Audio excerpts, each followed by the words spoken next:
we're back to take a very detailed look at the fights taking place this weekend, and I'm hoping that I can help you make a bit of cash from the information that I share in this video. If you watched last week's video, hopefully you earned some extra cash, because as you can see, we bet on Mason Jones. He came through for us in a big way. It was a grueling war against Axel Solar, but if you go back and watch our breakdown for that matchup, the fight pretty much played out how we thought it would, and Mason Jones's cardio, toughness, durability ended up being the difference between the two, which were the exact reasons why we bet on him.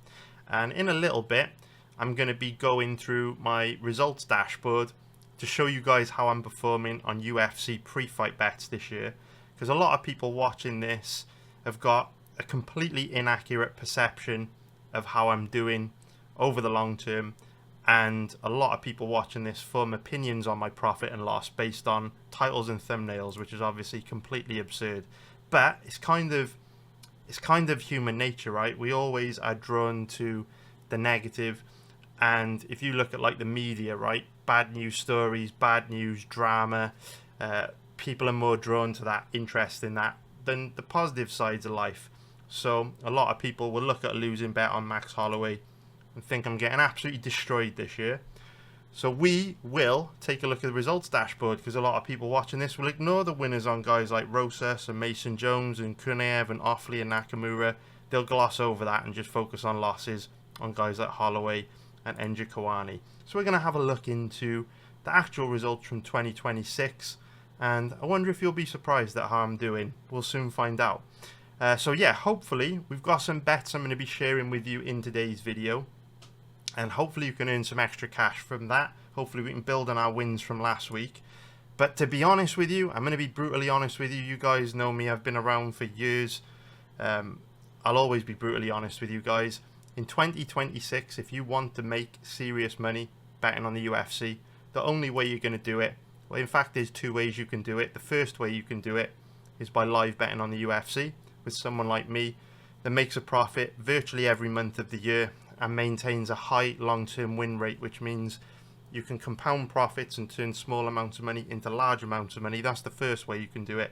The second way you can do it is being, excellent, very effective at pre-fight betting, but you also need to have a huge amount of money as well as that. And the reason why I say you need a huge amount of money and being great at pre-fight bets probably isn't enough is because every single year it gets harder and harder and harder to make a profit on pre-fight UFC betting. Take it from me, as a guy who has made a profit pretty much every single year over the last 15 years betting this sport, what I see every year is it's getting harder and harder and harder and harder.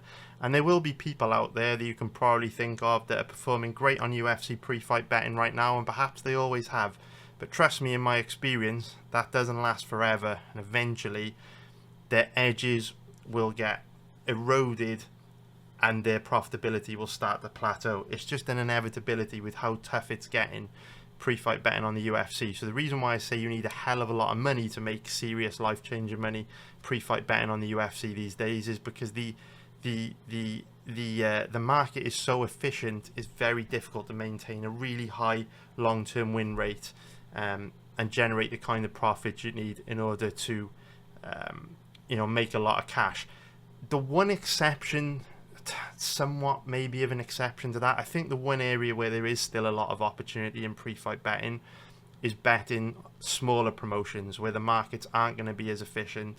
But obviously the issue with that is that the max bet limits are so much lower, and you'll get your account closed and restricted if you perform well on smaller UFC or smaller MMA promotions, which again makes it very, very difficult to make big life-changing cash. That's what's different about live betting on the UFC with a guy like me, who, like I say, makes a profit almost every single month of the year.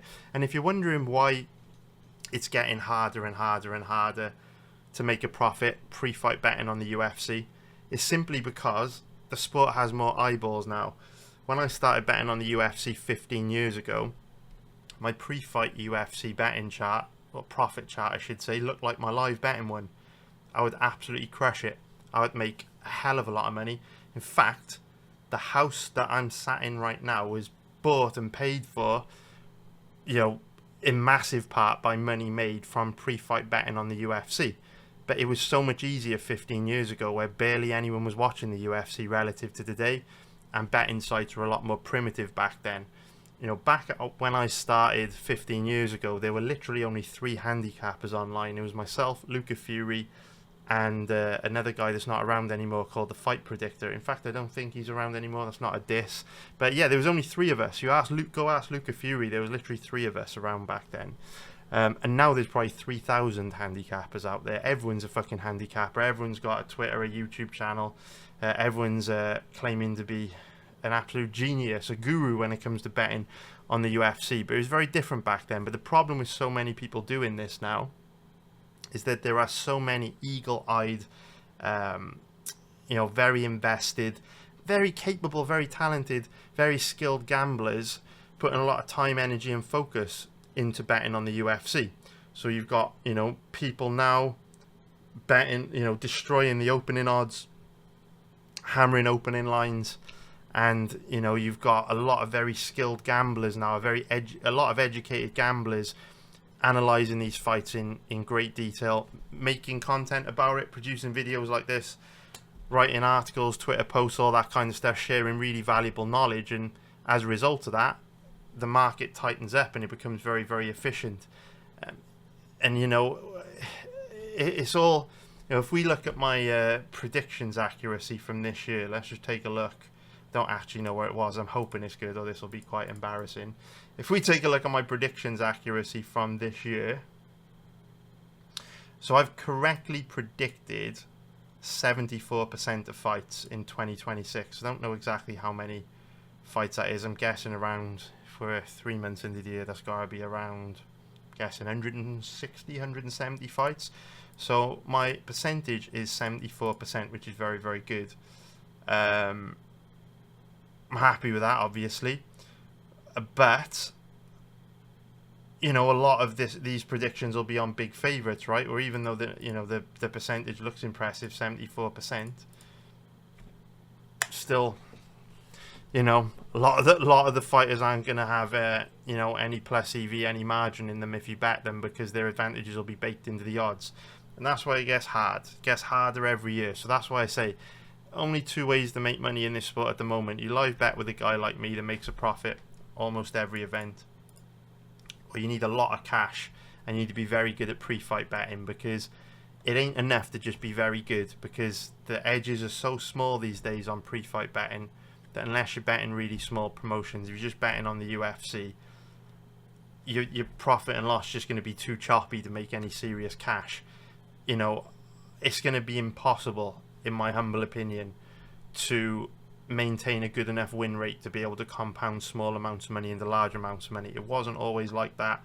It's got a lot harder in the last sort of 3 to 4 years. A lot harder since COVID. I think COVID was like a turning point. So, it's tough. It's really tough out there. Just want to hit you guys with a reality stick. Yeah, pre-fight UFC betting, very, very difficult.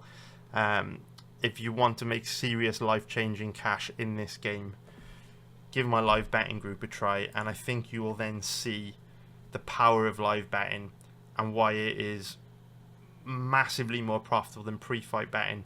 And this goes for any sport. This goes for any sport, because the reason why pre-fight betting is getting so much more difficult, so many eyeballs on the betting market correcting the odds and eroding all the edges, with live betting it's much harder for the live odds to be efficient, because if someone gets punched really hard in the face, the dynamic and the probability of 2 fighters winning changes in that second, and it's impossible for the odds to correct and be super accurate within that second. Maybe some people overvalue the impact of that, clean hard shot that landed, and there's an opportunity there to bet against them. Or, we are in a lucky position where we have a real-time broadcast that we live bet from, and as a result we're seeing someone get punched hard in the face before 99.9% of people the live bet on this sport, which also gives us a very, very, very, very big edge. And I'm trying to find where it says that on my homepage, but I'm just talking and scrolling I'm scrolling aimlessly. Oh, there we go. We're working off a real-time feed, so we're well ahead of the competition. One of the reasons why we're so profitable. People are betting behind us, taking our scraps, so to speak. So, where do we begin? Yeah, give the live betting a try.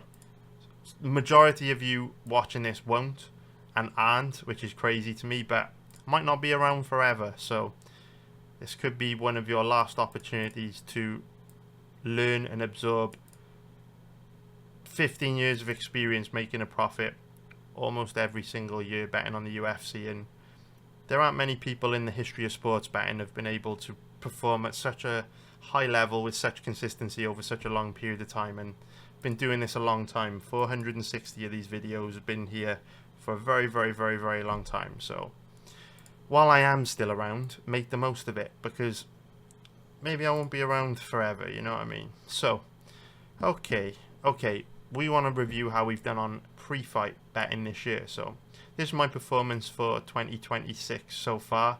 Very ugly, very, very choppy profit chart. But we are up 4.39 units on, this is just pre-fight bets, for an ROI of plus 3.81%. So I hate this profit chart. It is choppy and ugly. But I do see online that a lot of handicappers seem to be getting destroyed at the moment. A high-profile one in particular going a bit viral on Twitter because he has got his ass handed to him in recent weeks. So I guess I should be grateful that we're up just a little bit, because seems like the betting environment in 2026 is pretty tough. To be honest with you, I found it the opposite. I found 2026 pretty good for pre-fight betting so far. You guys are probably noticing a higher volume of bets than usual on the channel as a result. Really, the reason why I'm not up loads more this year is because I've lost like two of my most confident bets, which have put a big dent in the profit. The first was Holloway, and then another one was a parlay, which on the Mexico card, which is not worth going into. But yeah, other than that, I've performed not bad. I mean, the win rate of 54.7% isn't great, but a lot of our winners, a decent amount of our winners, sorry, have been at underdog odds. So see, like 2.2 there, 2.35 there. Surely we got more than that.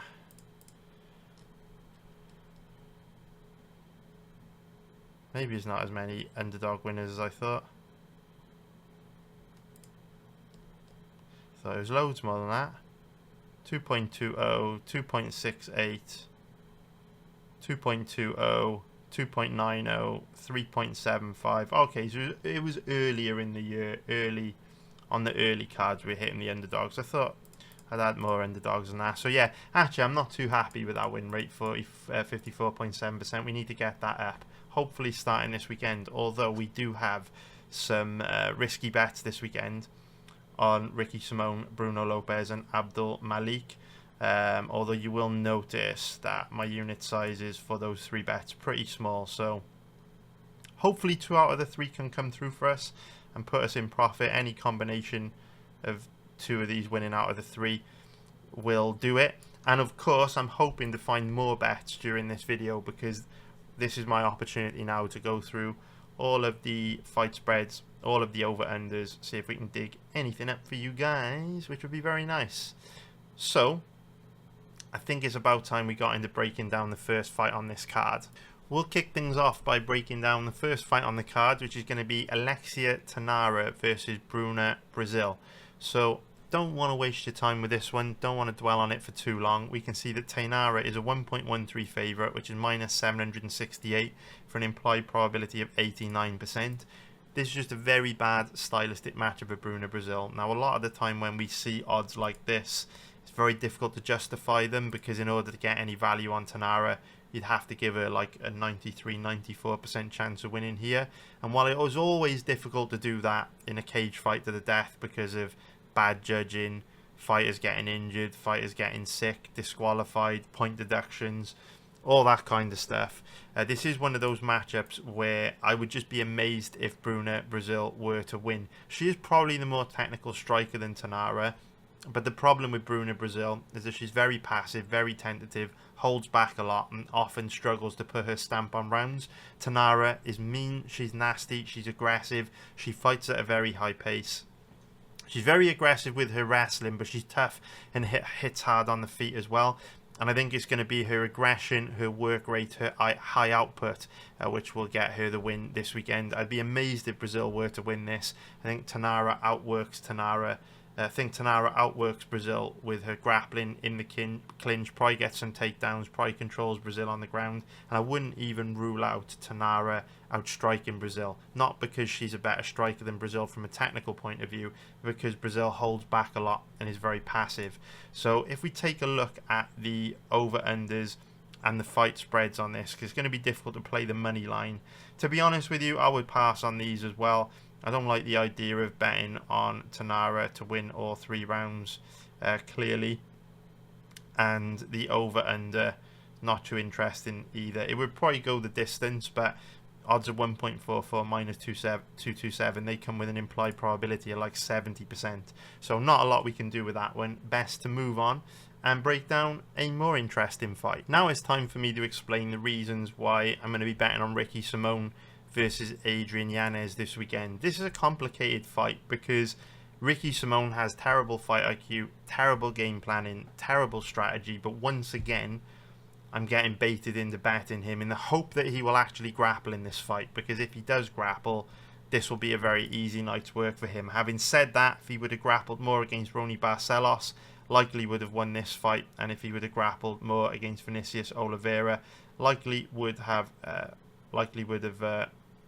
won this fight as well.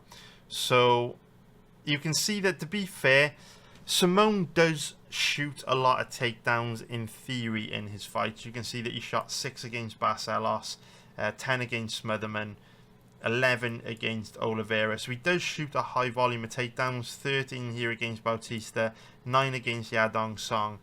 And you can see that his percentage for successful takedowns is really low. Only 3 out of 10, only 2 out of 11, only 2 out of 13, only 2 out of 19. These are pretty bad success rates for takedowns. However, not all takedown attempts are created equal. And a lot of these takedown attempts you see Ricky Simón attempting in his fights, they are takedowns that he doesn't fully commit to. So they're kind of half-assed takedowns where he doesn't drive in, doesn't fully commit, doesn't use any chain wrestling. They're kind of half-assed takedowns where he's not really trying that hard to get his opponents down. When Simón does try hard to get his opponents down and he uses chain wrestling and very persistent grappling, his success rate is really good on those kind of takedowns, and his grappling control on those kind of takedowns pretty good as well. But if you're betting Ricky Simón this weekend, be prepared to shout at your TV a bunch, shouting at him to wrestle and watching him spend a lot of time trying to outstrike Yanez instead of doing the thing that he's very good at and built a career off, which is wrestling.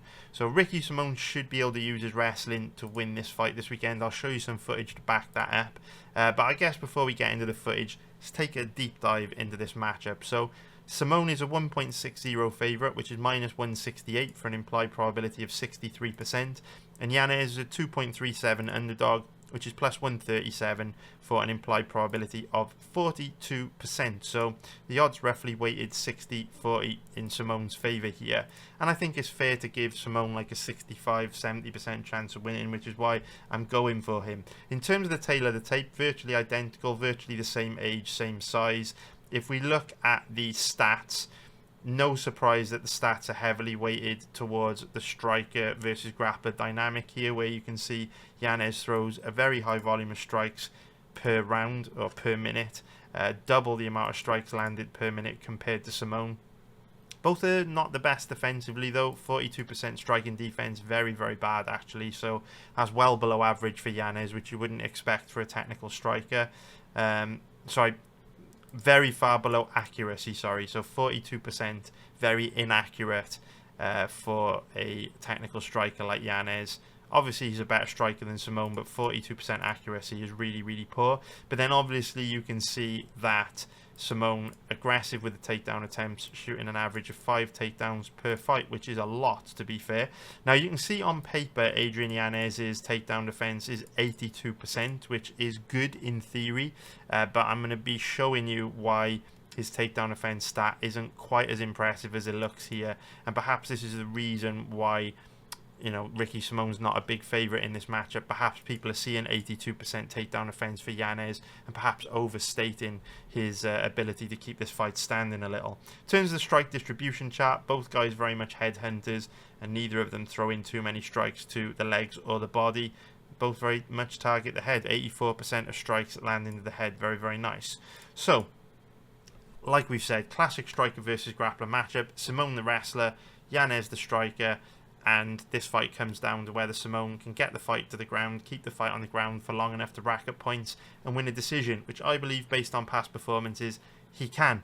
So, we just mentioned a moment ago about how Adrian Yanez's 82% takedown offense was a little deceptive, and that's because he hasn't really fought any wrestlers in the UFC. So if we take a look at his record, Daniel Marcos is a striker. He defended 2 out of 4 takedowns in that fight. Vinicius Salvador, striker. Jonathan Martinez, striker. Rob Font, striker. Tony Kelly, striker. Davey Grant, striker. Randy Costa, striker. Gustavo Lopes, striker. Victor Rodriguez, striker. And I don't know about Brady Huang because I don't know anything about Mr. Huang. But yeah, all the fighters that he's fought in the UFC up until this point in his career are strikers. And so the only guys he's defended takedowns against have been Davey Grant, striker, Rob Font, striker, and 2 of 4 takedowns defended against Daniel Marcos, striker. So that's where the 82% takedown offense is very misleading for Yanez, because against a wrestler, where if he'd fought more wrestlers, I think his takedown offense would be far worse on paper. And I'm going to back that up with a little bit of evidence to show you from the Daniel Marcos fight, because if we look at this matchup, we can see that his takedown offense does actually look a little bit ropey.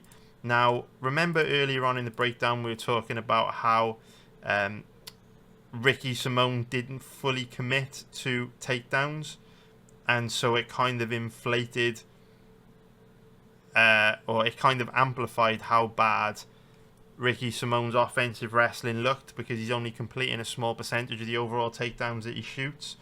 Well, with Yanez, you can see from this footage that that takedown defense stat of his is really, really inflated. So Daniel Marcos, obviously a kickboxer, but we're going to see him kind of expose Yanez's takedown defense pretty bad here. So at the beginning, he gets taken down at the beginning of the 3rd round pretty easily, and also the beginning of, or the end of the 3rd round pretty easily. So there you can see Marcos hits a nice outside trip. Now this isn't that bad of a position for Yanez to be taken down in. He's been taken down really close to the cage, so he can use the cage as a tool to wall walk back up to his feet. But even then, there's not much urgency here from Yanez. When guys get taken down, I always say you want to see them try to pop back up to their feet like a spring before their opponent has an opportunity to establish a dominant position. And I always use the Team Alpha Male guys as an example from back in the day. Chad Mendes, Uriah Faber, TJ Dillashaw, Cody Garbrandt. These guys were virtually impossible to take down and hold down, because immediately after hitting the ground, they'd start to scramble like crazy and look to work their way back up to their feet. We're seeing the total opposite here from Yanez, where he wasn't taken down in that bad of a position, but he waited 30-40 seconds before he even tried to open up his guard and wall walk.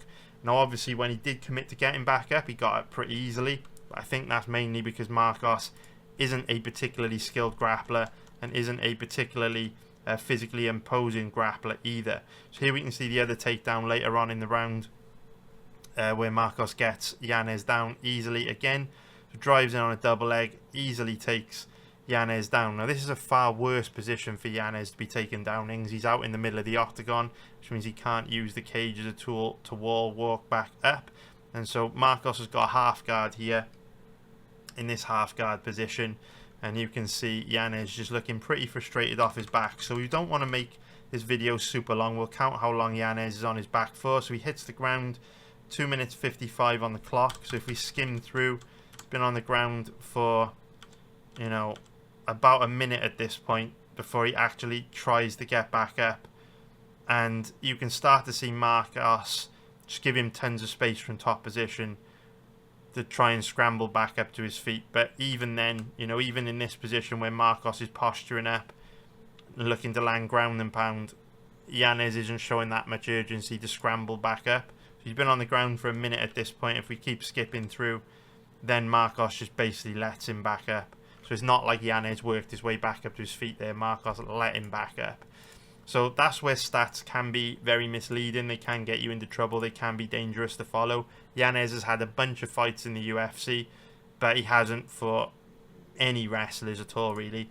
And as soon as he fought someone like Marcos that actively tried to take him down, he got taken down and held down pretty easily. So for a super strong grappler like Simone, if Simone comes into this fight with a grappling heavy game plan, he should win easily. If you came to me and you said, hey Chris, I've got a crystal ball, I've already watched the fights on Saturday night, I'm coming from the future, I can promise you Ricky Simone will grapple his dick off for 15 minutes non-stop, I'd be like, great, let's bet 100 units on Simone, there's no way he's losing.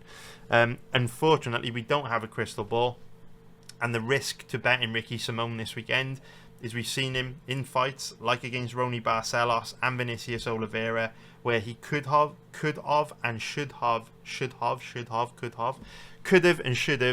wrestled a lot more than he did, and instead he spent too long trying to win, you know, stand-up fights against superior strikers, and it backfired, and he lost both those matchups. 2 fights excuse me, 2 fights that he should have won, in my opinion. Will he make the same mistake for a third time? Probably will cost us money, but obviously with Yanez's takedown offense looking as bad as that, I have to bet Ricky Simone. I'd be foolish not to. So let me know what you think in the comments below if you're watching on YouTube, or slide by the chat room. Let me know what you think. Let's take a look at the over-under and the fight spreads. I don't like these. I was hoping to get the plus 3.5 fight spread in the even money odds range on Yanez. I do think it's likely to be competitive, so I do give Yanez a good chance of winning a round beyond all reasonable doubt. But those odds of 1.55, which is just a little bit better than minus 200. Too steep for me, and I'm not interested in the over-under as well, because again, I do think this fight's very likely to go to a decision. But oh my god, Simone's odds have been destroyed since we bet him earlier in the week. Anyway, okay. Anyway. Hopefully Simone comes through for us. Let's move on to breaking down the next fight. Now I'm going to explain why Bruno Lopes to beat Navajo Sterling is a really good bet this weekend. And I actually think Bruno Lopes is one of the best value bets this weekend. I think Rizvan Kunaev to beat Jailton Almeida was the best value bet that I've seen this year. But I don't think Bruno Lopes is too far behind. But before I get into explaining the reasons why Lopes is such a good bet, I think it's important for us to define what actually makes a good bet. Because a lot of people that watch my videos, they get very confused. They think great bet means super likely to win. That's not what great bet means. Great bets just mean situations where, you know, you found a blind spot in the ways that, you know, the betting market is viewing a fight, and as a result you've got a really strong edge over the betting sites and a good plus EV betting opportunity. That was the case with Rizvan Kunaev, because his takedown defense had looked great in the past, his cardio was better than Almeida's, his striking was better than Almeida's, and that's the reason why I felt those odds were way off. I would have had Kunaev as a big favourite in that fight, but instead he was the slight underdog. Kunaev came through for us big time. I don't feel as confident in Bruno Lopes, but the odds are very far off here, and they make no sense to me, and it would be great if we could hit another nice big underdog winner on Lopes, because we bet him before as a big underdog. We bet him in his UFC debut against Gadzhizulov, and he came through for us, so hopefully he can do it again. These odds are crazy. So before we get into it, it's very important that if you're going to bet Bruno Lopes this weekend, you understand that he's very likely to lose. And if he wasn't very likely to lose, he wouldn't be a 5.71 plus 471 underdog at an implied probability of 18%. Bookies are only giving him an 18% chance of winning, so's the betting public. That's crazy to me, but it doesn't change the fact that Navajo Sterling's no picnic, and this is likely to be a very difficult fight for him. I need to make that clear, because if Lopes gets KO'd dead and sent to the Shadow Realm within 30 seconds, if Stirling puts on a striking clinic for 15 minutes and completely outclasses Lopes, and both of those outcomes are very possible, somewhat even likely, if either of those things happen, there will be tons of virgins that will race to my comment section the second the fight ends to call me a clueless fraud, how could you bet Bruno Lopes, you're so dumb, blah blah blah blah blah, all that kind of stuff, because they don't understand they don't understand how to be profitable betting on sports. That's why they do this. They're just too dumb to even comprehend the level someone like me operates on, and how deeply you have to think, how hard you have to work to be profitable betting on sports every year over such a long period of time. It's very difficult. So there's a lot of disrespect out there, but I think the disrespect comes from a combination of stupidity, close-mindedness, and just a lack of education, just not understanding how this stuff works. So as much as people are very, very rude, maybe when I just highlight some of this stuff, some of them will wake up, do their own research, and actually learn a little bit about how this game works. So this is a matchup between two fighters that have vastly different styles. Stirling the striker, Lopes the grappler, and very similar to Adrian Yanez versus Ricky Simon. Who wins this is going to come down to who can keep the fight in their area of expertise the longest. If the fight stays standing, Lopes will get destroyed. If the fight goes to the ground, Stirling will get destroyed, and there's not much middle ground. Lopes is a very good MMA grappler, Stirling's a very good striker, and this fight will go very bad for Lopes if he can't get the fight to the ground. But based on past performances, whilst I don't think Lopes has like a really, really great, amazing, high probability chance of getting this fight to the ground, I do think that he has a much better than 18% chance of getting this fight to the ground. And I'm going to show you a bit of footage from Stirling's past fights. I'm going to show you a bit of footage from Bruno Lopes' past fights, so you can kind of see what I mean. But again, if you are betting on Bruno Lopes because some crazy guy from Wales said it was a good idea, don't expect to win. Take it as a bonus if it wins, but take it from me, when the odds are this wide and this inaccurate, if you bet with monster margins over the betting sites like this over the long term, you're guaranteed to make a profit. I'm living proof of it. I've done it over such a long period of time. But bets like this naturally have a low win rate because they're not that likely to win. But I personally feel it's more than reasonable to give Lopes a 35 to 40% chance of winning this fight, which again gives you an absolutely massive margin of value over the bookies, even though he is less likely to win out of the two gentlemen. So in terms of how they match up, you can see that they're roughly about the same age and size, although Navajo Stirling has a very nice 5-inch reach advantage. Notably, he's not going to be able to use that reach advantage if he's on his back. We're not really too concerned with the reach advantage because we don't want Lopes to be striking with him anyway. So the reach advantage is a little bit irrelevant in this one. Wouldn't matter if Stirling had a reach advantage or didn't have a reach advantage. He still smokes Lopes on the feet. And if you bet Lopes this weekend, you need to be comfortable with that.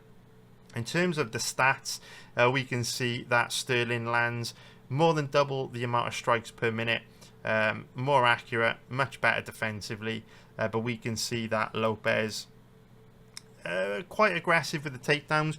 Doesn't shoot a super high volume of takedowns, to be fair. 2.51 takedowns per fight isn't great. However, Lopes is a guy that when he does try to take you down, he fully commits to it, and he also uses a lot of hustle, a lot of chain wrestling, a lot of takedowns set up from the clinch, which I really, really like. In terms of strike distribution chart, you can see Lopes very much a headhunter, but Navajo Stirling mixes it up a lot, going to the body and the legs, which is very, very nice. So we'll briefly just cover how these two match up when it comes to striking, but I think I've made it pretty clear Lopes in a lot of trouble with this one if it stays standing, because Stirling, much more technical than him, hits much harder, moves much better. On the feet, Lopes is stiff, slow, barred defensively, super easy to hit, and to be fair, a sitting duck to the knockout. Of course, he was knocked out in his last fight against Dustin Jacoby, which is a huge red flag, because Jacoby's more of a volume striker and doesn't really have too much power in his hands. So this fight's going to come down to whether or not Stirling can keep the fight standing. If Bruno Lopes can get him down, he's in a lot of trouble. So what we're going to do is we are going to take a look at the reasons why I think Lopes has got a reasonably good chance of getting this fight to the ground. We are going to start off with Stirling's fight against Mr. Tuco Tokos. So we're going to bring this up, and again, if you are wondering about this research tool, you can get it on my website by going to tools and then clicking the UFC research tool.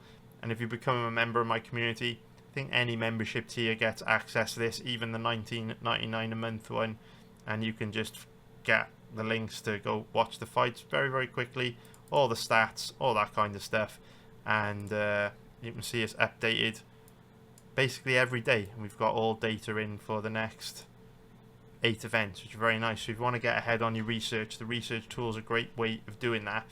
And so yeah, let's dive into this one then. So Tuco Tokos versus Navajo Stirling. So we don't want to make this breakdown super long, so we're going to skip through and just focus on the wrestling, because we've already pretty much accepted that Bruno Lopes is in a lot of trouble if this fight stays standing.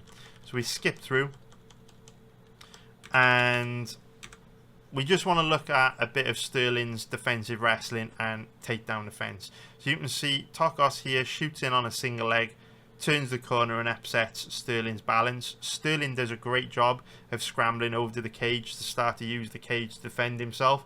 This was where we were critical of Adrian Yanez, where he got taken down by Daniel Marcos up against the cage and then spent a long time kind of waiting to start moving back up to his feet. Stirling does the correct thing, and before Tokos had a chance to establish a dominant position, immediately started working his way back up to his feet. So this is good stuff from Stirling. It's what we want to do. But notice how Tokos has been able to keep control of his body with this body lock, and remember that because it'll become more relevant when we watch a little bit of footage on Lopes. So you can see Tokos uses the body lock to drag Stirling back down to the ground here and go to this north-south position. If we just skim through, again, Stirling does a good job of using the cage to defend himself, eventually disengages and starts to punish Tokos for trying to take him down. So it's all good stuff from Stirling. Decent takedown defense, good ability to work his way back up to his feet. But the first thing that I want you to remember from this fight is that Tokos had a reasonable amount of success controlling Stirling up against the cage for a while. And I also want you to pay attention to how much flatter Stirling looks here at the midway point of the fight. So we're only 7.5 minutes in. And so you can compare, let's go to the first round. So what I want you to do is pay attention to the hand speed of Stirling, how well he moves, how well he's reading Tokos, how light on his feet he is, his movement, his breathing patterns, all that kind of stuff. We'll only watch a minute because I don't want this breakdown to be super long. And when it comes into analysing striking, it can take forever because you've got to kind of watch patterns and leave things to play out. But if you take a look here, you can just see Stirling looking pretty sharp and all that kind of stuff. We skip ahead a bit, maybe till he gets a bit more aggressive. But he's just reading Tokos pretty well, in total control. Tokos not wanting to engage. Quite a passive first round from Stirling. Maybe by now you've had a good look at his body language and his movement. Didn't really do a whole lot, but I don't want to keep playing this because it'll make the breakdown really long. We'll just skip through. Maybe you get my point.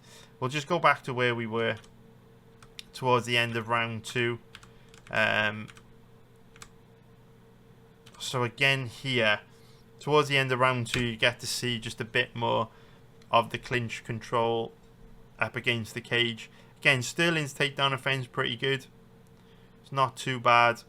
Tokos looks to hit an outside trip there, but Stirling's able to keep his legs underneath him. Again, Tokos just having a decent amount of success controlling Stirling up against the cage. So, you know, you can see Tokos is kind of driven Stirling into the cage with about 1:40 left to go on the clock. If we skip through, he's had Stirling in grappling positions, you know, for about a minute. You can see him get a takedown here. Stirling just goes down very easily. Ankle picks him. Trying to make this breakdown as short as possible, but Tokos briefly gets the back. It's a bit shit, right? Stirling looks a bit shit on the ground is the point I'm trying to make. If we go back a little bit to the stand-up exchanges, what you'll see, in my opinion, is a real flatness to Stirling after that first grappling position. So we're only in the second half of round 2, but he's not quite as light on his feet. He's not quite as sharp. His hand speed isn't quite as fast as it was in the first round, which suggests if you do wear on Stirling a bit in the cage, you know, you see his hand speed there is way slower than in the first round. Just suggests that if you put Stirling up against the cage in the clinch, wear on him a bit, force him to defend takedowns, you can tire him out. And then if we go into the third round, that's a big detail for when we start watching footage on Lopes. You can see another takedown attempt here. You can see big visible deep breaths from Stirling, mouth open wide. And again, he's strong in these positions against Tokos, but for me, Bruno Lopes is a much better MMA grappler than Tokos, and we'll show you a bit of footage of that so you can see for yourself when they're back out in the middle of the octagon. Now you can just see there's a real flatness to Stirling here, right? Slow hand speed. Again, trying to look at a bit of striking here. So slow hand speed, flatness. Doesn't look too dangerous on the feet is the point I'm trying to make. So even though Lopes is at a big disadvantage on the feet, I think the longer this fight goes, the less dangerous Stirling will become. I think there's a chance Lopes can wear Stirling down in this one to the point where Stirling won't be as effective on the feet. So that was Stirling's fight against Tokos. Not great. But obviously we don't want to be too harsh towards a fighter for just one bad performance. So we will take a look at the Rodolfo Bellato fight, which was his last one. So we'll have to find it. It's buried in here somewhere. Where is it going to be?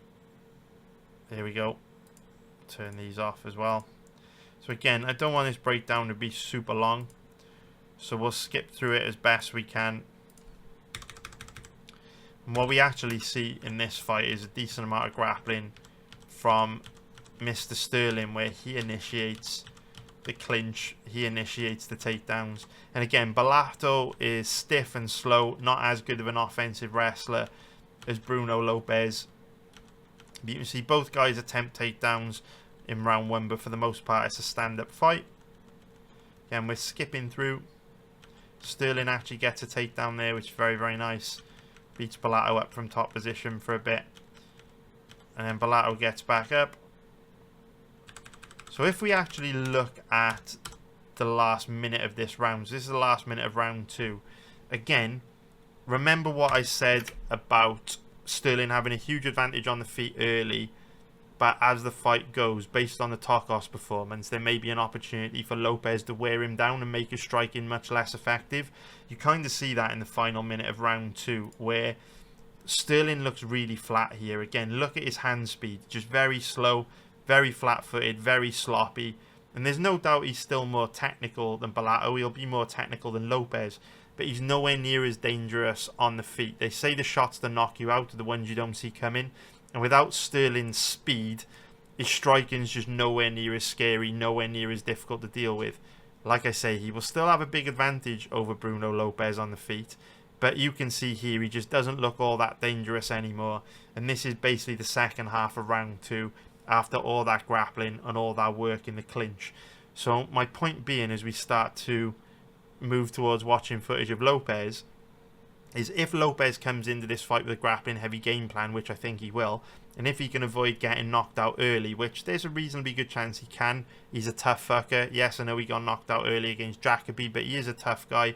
I accept Stirling's more dangerous than Jacoby, but Lopes is tough. Lopes is a tough guy. You can see there, Stirling gets taken down right at the end of round 2. Pretty easily, actually, off an, what was it, an outside trip off the body lock.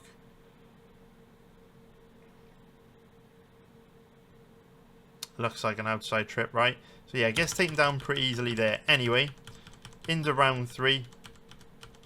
And we've seen the striking now, so we can just skip through. And you can see here, with about 2 minutes left to go, after some clinch fighting, Bellato gets in on the body lock. Starts working for an outside trip, doesn't get it, but keeps the body lock and then hits an inside trip. Stirling does a good job of scrambling over to the cage, but because he's tired by this point, he doesn't have the energy to explode back up to his feet when Bellato gets to his back. And as a result, Bellato's able to start to take the back with one hook in on the left side. So Stirling's found himself in this position with about 2 minutes left to go in the round. And he only spends 30 seconds there, which is really, really good. But what we're now going to do is watch some footage on Bruno Lopes. And what you've just seen there from Stirling is, you know, decent striking, but he gets flatter as the fight wears on. He can be taken down, and he also can be controlled in the clinch, right? So my thesis for finding value on Lopes, which isn't very difficult to do, to be honest, in MMA with disqualifications and bad weight cuts and injuries and all that stuff. But my thesis for giving Lopes a 35 to 40% chance of winning this matchup is that if he performs like he did against Gadzhizulov, I think he stands a decent chance of getting some takedowns. And even if the early stage of the fight is very difficult for him, I think the pace that he put on Gadzhizulov gives him a good chance of wearing Stirling down to the point where Stirling may become too tired in the second half of the fight to neutralise the threat of Lopes' takedowns. And even if he can't take Stirling down, he might just be able to beat him up in the clinch and outwork him to win rounds. But I think in the second half of the fight, based on what we've seen from Stirling's fight against Tokos and also against Bellato, I think Lopes got a good chance of getting him down. You even see Lopes isn't terrible on the feet. He moves all right. Lopes is no worse, in my opinion, than Bellato or Tokos. I think he moves pretty well. And, you know, both Bellato and Tokos were able to go to a decision with Stirling. And so, you know, Lopes isn't great on the feet, but he's not a total disaster either. But anyway, we don't want to focus too much on striking here. We want to be betting Lopes because of his grappling. So, in breakdowns every week, and in a breakdown this week for the fight between Adrian Yanez and Ricky Simon, we often talk about the concept of committing to grappling, right? And my criticism of Ricky Simon is that he often doesn't fully commit to his wrestling. He shoots kind of like half-assed takedown attempts above hip height. What I love about Bruno Lopes is that even though he's a little bit stiff, a little bit slow and not the most athletic, when he shoots takedowns, when he attempts takedowns, he fully commits to them. And you'll see exactly what I mean in this video. So watch, he'll shoot a takedown here and he drives deep in on the legs of Gadzhizulov, and look at how hard he commits to this. And now you can start to think back to Stirling's fights against Tokos or Bellato, where Tokos and Bellato were able to get Stirling down, but they weren't committing to these takedowns as hard as Lopes. Now granted, he didn't get Gadzhizulov down here, but he did drive in and shoot in on the legs way harder than Tokos and Bellato did. So, you know, if Stirling got taken down by those guys, theoretically Lopes has got an even better chance of getting him down, because he's a better offensive wrestler than Tokos and Bellato by some margin as well, in my opinion. But he didn't get that takedown, but what he did do is wear on Gadzhizulov up against the cage for about 2 minutes, which is pretty significant in terms of giving, or in terms of his chance of winning this fight, because of course we want him to wear on Stirling in the clinch to try and wear him down to make him easier to take down in the second half of the fight. Now, what I also love about Lopes is that he doesn't fuck around too much on the feet. So he accepts that he's probably second best against most guys when it comes to striking. So he's not one of these fighters that risks spending too much time in kickboxing range and risks getting himself knocked out. he very persistently grapples. And you can see after about 30 seconds in the middle of the octagon, he shoots a really nice deep double leg takedown here. He drives Gadzhizulov into the cage, and this time manages to connect his hands around the legs of Gadzhizulov. Look how hard he's committing to this. Much harder than Bellato or Tokos committed to Stirling. And to be fair, Gadzhizulov looks like he has better takedown defense at this point than Stirling. Again, Lopes didn't get the takedown, but he did keep Gadzhizulov up against the cage and continued to wear on him in the clinch. Even here with 10 seconds left to go in the round, look at how deep he gets in on this double leg. But just Gadzhizulov, you know, fights really hard to defend the takedown, scramble back up to his feet. But Lopes absolutely relentless. Now, it's pretty unusual and pretty unlikely that a guy of Lopes' size in this weight class would be able to continue to grapple that hard, because you can see when he shoots those takedowns how hard he's committing to them. You'd think this guy is going to slow down and gas out really bad. We saw Stirling kind of slow in those fights against Bellato or Tokos. Nothing major, but he definitely got flatter. But another thing I like about Lopes, his cardio seems really good, and he seems to be able to persistently grapple for close to 15 minutes. His cardio certainly seems better than Stirling. So if we just skip ahead here, we can see again, bit of clinch work, bit of striking, and then a minute and a half into the round, Lopes gets to work trying to get the fight to the ground. So he goes to the clinch here, connects his hands on the body lock, drops down to the double leg, gets his hands connected on the double leg. Again, good takedown offense from Gadzhizulov, but Lopes very persistent with it. And Lopes knows if you want to get guys down, best way to do it is to get in deep on their legs. And you can see he's absolutely relentless with the chain wrestling, body locks, double legs, single legs, and eventually hits an outside trip off that single leg, and then we start to see his grappling control. So establishes top position. What I also like about Lopes here is that he shows an understanding of how to use the cage to his advantage. So when we've broken down the Ricky Simone versus Adrian Yanez fight this week, we were saying, you know, if you get taken down close to the cage, it's not great, but at least you've got the cage as a tool that you can use to work your way back up. Lopes understands that, and so when he attempts this takedown, he doesn't take that Gadzhizulov down next to the cage. Watch, he moves him away from the cage, because he knows it'll be way harder for Gadzhizulov to work his way back up to his feet. Gadzhizulov did a good job towards the end of round one of using the cage to get back up quickly. So this time, Lopes is like, right, I'm going to hit this outside trip. And look at the first thing he does as he hits the ground here. He actually subtly uses the right arm to move Gadzhizulov further away from the cage. Because here, Gadzhizulov has only got to scramble this way, explode this way to get his back tight to the cage. Lopes understands that if he moves his back this way away from the cage, it's way harder. So look, he just moves him, subtle little bit of movement, and starts to move him away from the cage. But Gadzhizulov, difficult guy to hold down, kicks out from underneath Lopes, back up, but look at that Lopes right back on top of him. And we're midway point of round two, just trying to stick to Gadzhizulov like glue. Absolutely love it. Back in the middle of the octagon for about 30 seconds, but again, Bellato doesn't spend very long there before driving him back into the cage. Very, very good work. And we can keep going.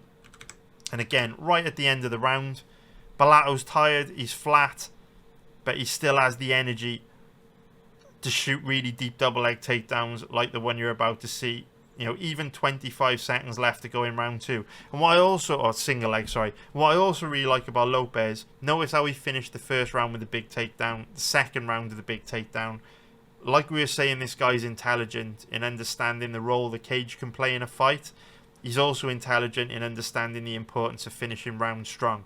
We know that the scoring criteria states immediate impact outweighs cumulative effect, and we know how fighters finish rounds is very, very important. So by trying to hit takedowns towards the end of the round, massively increases the probability of judges scoring rounds in Lopes' favour.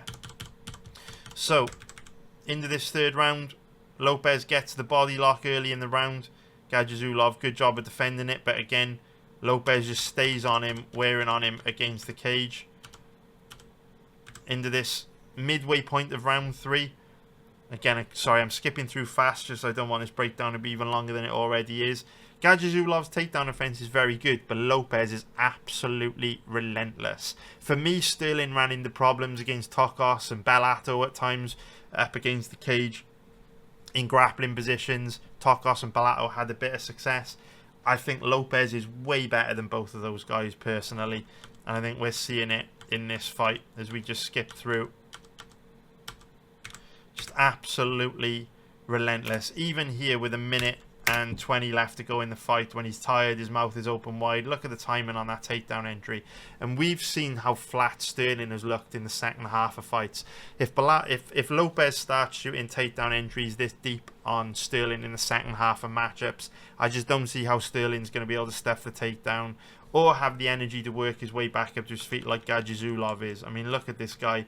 He's absolutely relentless. Even here late on in round 3, again trying to finish strong to put his stamp on the round, which is what we've just spoken about. So brilliant performance from Bruno Lopes, and a good example of why these odds make absolutely no sense. And we've bet Bruno Lopes before. We bet him in that fight to beat Gajizulov, and I think he was like a 3.0 plus 200 underdog.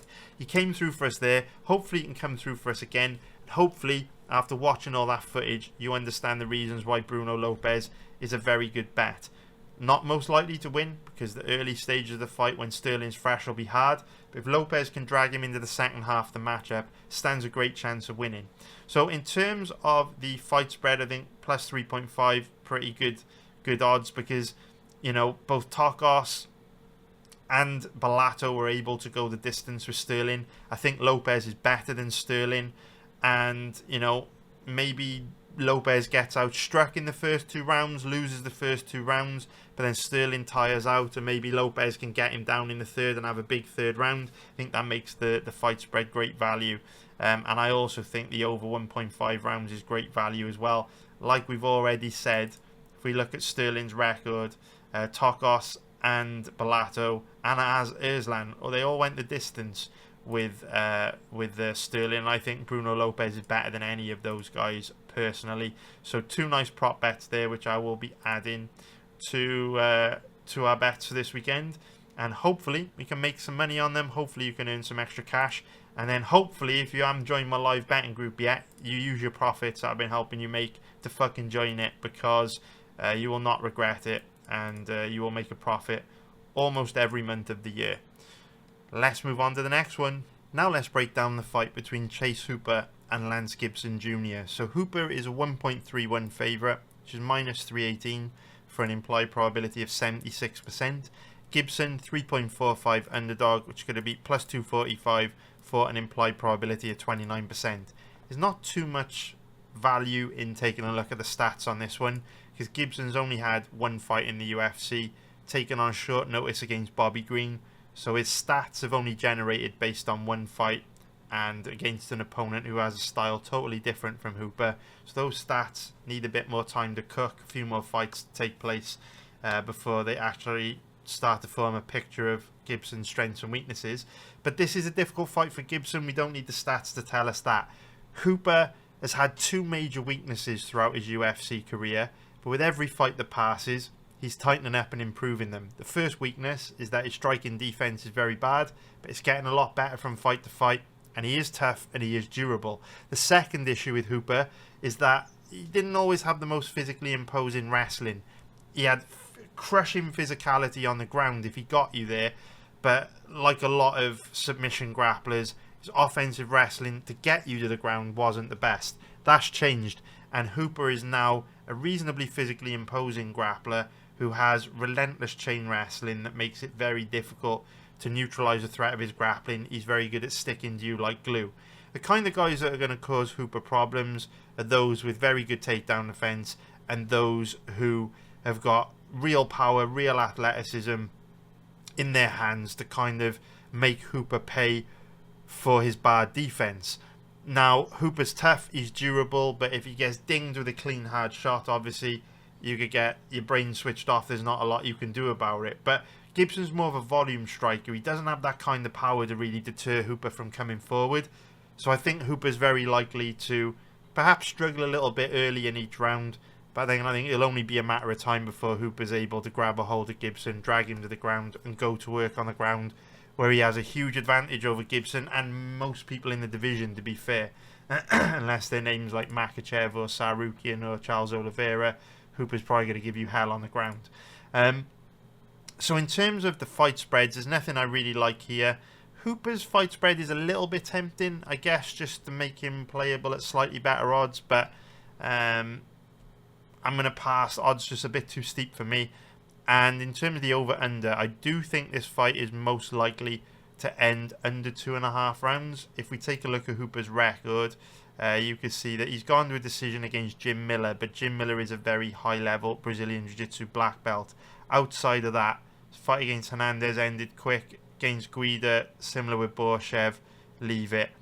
And Steve Garcia and Colares as well ended inside the distance. So yeah, only decent MMA grapplers tend to go the distance with Hooper. Now, to be fair, we don't know a lot about Gibson's takedown offense and ground game. We can see that, you know, he's fought in Bellator a lot over the last few years, against a much lower level of opponent than Hooper. And we've only really got the Bobby Green fight to kind of judge him on, which makes it difficult to predict how this one is going to go. So, yeah, Hooper's probably going to get the job done. I'm not going to be betting this one. Hooper's too big of a favourite for me to take a shot on him. And we don't know enough about Gibson to take a shot on him either, which also adds risk to betting Hooper, is basically what I'm trying to say. This fight's an easy pass. Let's move on to the next one. Now let's break down the fight between Ignacio Bahamondes and Tofiq Musayev. So, from the breakdowns I've just recorded, we've had a couple fights where, you know, the favourite definitely justifies being the favourite. We spoke of that with Chase Hooper. He should definitely be a favourite over Lance Gibson. He's very likely to win. We also said the same about Alexia Tanara against Bruna Brazil. She's a big favourite. Maybe the odds are a bit wide, but all the same, Tanara should win a very high percentage of the time, so we kind of get why she's a big favourite. Then we had the other side of the coin, where we broke down the fight between Stirling and Lopes, and we said, look, this fight's way closer than the odds suggest, and we showed footage to back up the fact that Lopes has got a real shot of winning this, despite the fact he's a massive underdog. With this matchup between Bahamondes and Musayev, I would put it more in the Bruno Lopes-Stirling box. And I think Musayev is capable of making this fight way closer than the odds suggest. And at the very beginning of this video, I did talk about how I feel so far for pre-fight betting in 2026. It's been a lot easier than the last few years. I don't know if it's because people are kind of losing interest in the UFC. They're not as into it as before. But I'm seeing very generous odds in live betting. And I'm seeing very, very generous odds in pre-fight betting as well, which you haven't had in recent times. And I think this fight's a good example of it. I'm a big fan of Ignacio Bahamondes. I think he's brilliant. You know, very technical striker, fights at a high pace, tough as nails. But there's also weaknesses. You know, his defense isn't the best. I'm talking about striking defense. He's a bit reckless. You know, gets taken down quite easily. And his fight IQ isn't the best. So, seeing him as a 1.31 favourite, which is minus 322 for an implied probability of 76%, does get my spidey senses tingling a little bit. Musayev, 3.52 underdog, plus 252 for an implied probability of 28%. I do feel this fight is likely to be a lot more competitive than the odds suggest, particularly early. And to be fair to you, Musayev is a very tempting bet. The only reason why I'm not betting Musayev here is because there's not very much good quality footage available on him from recently. We can see that the Oralbai fight, you know, ended in round 1, didn't really tell us a whole lot. Oralbai is very, very good. And then these fights were kind of like from 2 years ago against a relatively low level of opponent. So again, they didn't tell us much. And look, these fights are just kind of old. And we know that, you know, fighters at Musayev's, you know, fighters from Musayev's part of the world tend to be pretty fucking good, to be fair. They tend to be pretty fucking good. And to be fair to him, he does have some wins over some UFC alumni. He's beaten Darren Cruikshank. Obviously was in the UFC for a really long time. He's beaten Johnny Case. Decent level UFC fighter. He's beaten Patricky Pitbull. He's beaten Damian Brown. So he's also beaten Patricky Pitbull. I think that's a mistake in the database. He's only beaten him once. But yeah, he's beaten Sydney Outlaw, No Picnic. And clutching at straws, kind of say he's beaten this guy, he's beaten that guy, because obviously, like I said, there's not that much good quality footage available on him from the last few years. He's only fought once in the last 2 years, but he's not bad, to be fair. Reasonably technical striking, grappling looks decent, cardio also looked good in this fight from back in 2023 against Koji Takeda. You can go on YouTube and watch it. His cardio held up pretty well. I mean, good enough to get the finish in round 3. So yeah, this is one of those fights where I think it could be really close, really competitive. Obviously, Bahamondes is tough. He's got great cardio, fights at a high pace, dangerous boxing. I think this one could get very interesting. I'm not going to pre-fight bet Musayev just because I don't know enough about him. And if you just start going and betting every big underdog that you think has any old chance of winning, you know, it can get pretty messy, pretty bad for you. Some of the bets I see people place, I'm literally like, my God, what were you thinking? I don't mind betting underdogs. As you guys know, most of my bets are on underdogs or in the even money odds range these days. But in order for me to take a shot on an underdog who is less likely to win, they have to have clear and obvious path to victory that I'm able to show you. Like we've seen with Bruno Lopes. With Musayev, ultimately, Bahamondes is decent and he's well-rounded and he's got a great gas tank and he's a tough fight. So I'm going to reluctantly pass on Musayev because I don't know enough about him to be able to accurately predict or cap this one. I can never accurately predict anything, right? I mean, none of us have crystal balls, but yeah, struggling with this one. Too many unknowns for me to take a shot on Musayev, but hopefully we learn more about him this weekend and get a look at how he's performing in 2026, because we've only seen him for 4.5 minutes in the last 2 years, which means he's a bit mysterious, bit of an unknown. So yeah, that means it's very difficult for us to bet the over and the fight spread as well. So I'm going to give them a miss, and we'll move on to breaking down a fight where we know more about it. Let's move on to the next. Now we're going to break down the fight between Terrance McKinney and Carl Nelson. So McKinney is a 1.53 favourite, which is minus 189 for an implied probability of 65%. Nelson, 2.52 underdog, which is plus 152 for an implied probability of 40%. So, very interesting matchup this. Super interesting. Okay, so if we look at the stats and the tail of the tape, we can see that both guys are about the same age and about the same size. Nothing too major going on there. In terms of the stats, we can see McKinney lands 65% more strikes per minute, although it's worth noting that McKinney fights at an extremely high pace. Most of his fights have ended in round 1, and whether he would be able to keep this up for 3 rounds is yet to be seen, because if we look at McKinney's record, we can see that he has never been to a decision in his entire career, and the vast majority of his fights have ended in round 1. He's only been past round 1 twice in the UFC, and he was finished very, very early into round 2 in both those fights against Bonfim and Sadikov. So if we take a look at the stats between these two, or continue to look at them, see McKinney's more accurate, Nelson's slightly better defensively, McKinney's also more aggressive with the takedowns, the submissions and all that kind of stuff. Both of them have very similar levels of takedown defense. In terms of the strike distribution chart, you can see that even though McKinney has had a lot of fights in the UFC, he's only landed 88 strikes, and this is because, again, so many of his fights end in round 1. You can see that Nelson attacks the body a reasonably good percentage of the time, an above average amount of time, which is 17%, that's above average, and McKinney just headhunts. 92% of his strikes targeting the head, which is one of the reasons why he's got so many knockouts. So we know the way in which McKinney usually fights is he comes out the gate super aggressive with a kill or be killed style, and either he gets his opponent out there early by overwhelming them with aggression and landing them with a kill shot, or putting them, in a bad position on the ground, or he fades very quickly and then runs into trouble in round 2. That's been pretty much how every Terrance McKinney fight has played out in the UFC. Coming into the fight this weekend, he has said that he wants to slow the pace down, fight a little bit more strategically, not so recklessly. That remains to be seen if that'll be true or not. One thing I've learned over the last 15 years is you shouldn't trust what fighters tell you their game plan and strategy will be in interviews, because they will quite often not go out and do that for whatever reason, and old habits die hard.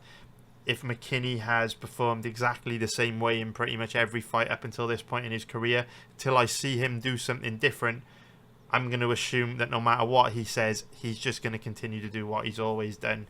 And maybe he'll prove me wrong on Saturday night, but at the end of the day, there's trends that we can stick to which keep us out of trouble, and principles we can set for keeping us out of trouble, and long-term profitable trends, and that is certainly a profitable trend. Ignore fighters when they talk about strategy, game plan, tactics, and just focus on past performances. Sometimes fighters will go out and do something completely different, but more often than not they won't. So if this fight plays out how both guys usually perform, or if both these guys come in and do what they usually do, Nelson probably will be in quite a lot of trouble early, because even though Nelson has got a lot of power, the power comes at a cost, where he's quite flat, he's quite slow, and he's quite bad defensively. McKinney is very fast, very athletic, very explosive. McKinney is reckless as well, to be fair. Like, McKinney's bad defensively, but that's just because when you put yourself in a position to knock your opponent out with crazy aggression, you also put yourself in a position to get countered big and get yourself knocked out. And so Nelson, one of these guys that could catch McKinney with a big counter and make him pay, but round 1's probably going to be pretty rough for Nelson, I would imagine, because McKinney is dangerous on the ground with explosive takedowns and even more explosive dynamite in his hands, fast combinations, ruthless on the feet. If Nelson can weather the storm in the first round, based on past performances, his chances of winning go up exponentially, because whenever we've seen anyone drag McKinney into round 2, they've absolutely melted him. Obviously, it will largely depend on how much energy McKinney has exerted in the first round. If he does fight safer, smarter, paces himself better, maybe he can outclass Nelson for 3 rounds. But this is one of those fights where you'd think either McKinney would get the first round finish, or Nelson would drag him into the second and third round and then grind him out and probably get a finish as well, to be honest, since McKinney's never been to a decision before. That's how I see this one going. Like I say, maybe we'll get something different from McKinney this weekend. He's certainly saying all the right things, but I need to see it to believe it. And right now, as it stands, we haven't seen it. So I have no interest in betting on this fight. If you look at the implied probabilities, they're 65 to 40% in favour of McKinney. For a fight that could go either way with the dynamic that we've just explained, there just isn't enough margin on either side for me to want to put my money in danger on either one of these guys. You'd be crazy to bet McKinney with how reckless he is and how bad his cardio is. But with how dangerous McKinney is early and how stiff and slow Nelson is, I think you'd be crazy to bet Nelson as well. So this one is an easy pass. Let's move on to take a look at the fight spreads and the over-unders, though. We can see that I'm not interested in the fight spreads for the same reason I'm not interested in the money lines. Virtually the same odds, to be fair. In terms of the over-unders, not interested in them either. Under 1.5 rounds are absolutely terrible odds. And so, yeah, not a lot we can do there. Easy passes. Let's move on to the next fight. Now I'm going to do my best to explain the reasons why I think Mansur Abdul-Malik is a pretty good bet to beat Yousri Belgaroui this weekend. So Abdul-Malik is a 1.75 favourite, which is minus 134 for an implied probability of 57%. Belgaroui 2.10 underdog, which is plus 110 for an implied probability of 48%. Personally give Abdul-Malik about a 65 to 70% chance of winning this matchup. And as ever, whenever I recommend bets to you guys, I'll show you a bit of fight footage from both their past matchups, so you can kind of see for yourself my reasoning for the bet. And if you see for yourself the reasoning for the bet, then you can agree with it or disagree with it, choose to tail the bet or not, but at least you've kind of seen cold hard evidence as to why I think Mr. Abdul-Malik is a decent bet here. So we will start off by taking a look at the fighter comparison tool. Now, Belgaroui's obviously only had one fight in the UFC so far, so stats aren't super useful with him. He's going to need a few more fights before he generates a meaningful sample size of data for us to work from. But you can see from the size difference and the age, both guys are, there's not a massive age or size difference between the two. Belgaroui does have a 3-inch reach advantage, and he does fight long and he knows how to use his reach, to be fair, but he's also quite long and tall, abnormally long and tall at 6'5" for the middleweight division. And having length isn't always a good thing. It quite often makes you a bit stiff, a bit slow, and a bit bad defensively, and Belgaroui definitely ticks quite a few of those boxes. So I'm going to give you the reason why I think Abdul-Malik is a good bet here, and then we'll show footage to kind of back it up. So I wouldn't expect to see too much grappling in this fight. Both these guys are primarily strikers. Belgaroui's obviously a pure striker, comes from a traditional kickboxing background. Abdul-Malik more of a well-rounded mixed martial artist, and if anyone is to shoot takedowns in this fight, it would be him. But I think he'll be quite happy to stand and strike with Belgaroui. So reason why I like Abdul-Malik a lot in this matchup is because Belgaroui is a very technical counter striker. So he uses his length well, he's got good footwork, good movement, but like a lot of guys that are abnormally long and tall for the division, he's not the best defensively, he's quite slow to react to his opponents, and he's very hittable. Mansur Abdul-Malik is one of these powerful, athletic, explosive guys with true legit knockout power in every limb on his body, and he can spring forward, land a kill shot at any time.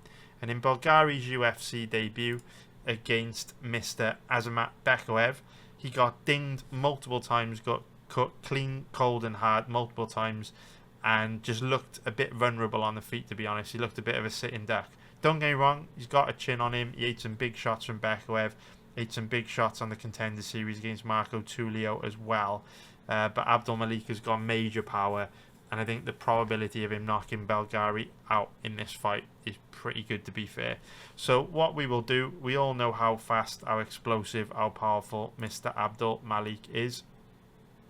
So we will focus mainly here on the defensive issues with Belgaroui, so you can kind of see why I feel Abdul-Malik may be able to cause him some big trouble. Now, I don't want to make this breakdown super long. The problem with breakdowns where we're analysing striking is you do have to show large stretches of the striking for the same pattern to repeat over and over again, to the point where the point I'm trying to make becomes glaringly obvious.